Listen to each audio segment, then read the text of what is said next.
फूल लोढ़े सखी फूल लोढ़े गेली फूलबड़िया सीता के संग सहेलिया।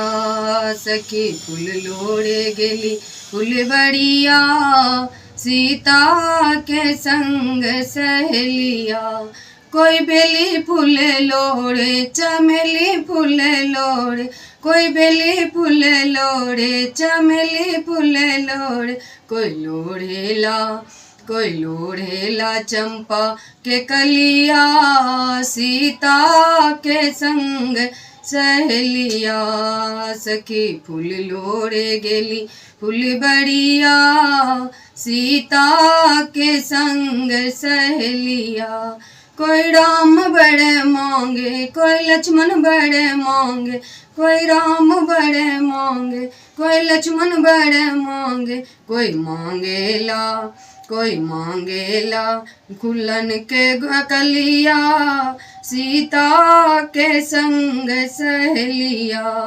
कोई मांगेला फूलन के कलिया सीता के संग सहेलिया। सखी फूल लोढ़े गेली फूलबड़िया सीता के संग सहेलिया। कोई सोने में का पुतला, कोई रेशम के बुझे, कोई बुझेला चंपा के कलिया सीता के संग सहेलिया। सखी फूल लोढ़े गेली फूलबड़िया सीता के संग सहेलिया।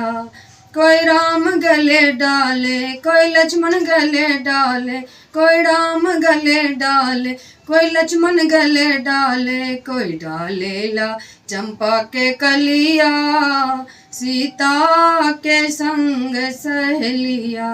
सखी फूल लोढ़े गेली फूलबड़िया सीता के संग सहेलिया। अगर नीक लागे तो शेयर कमेंट जरूर करो।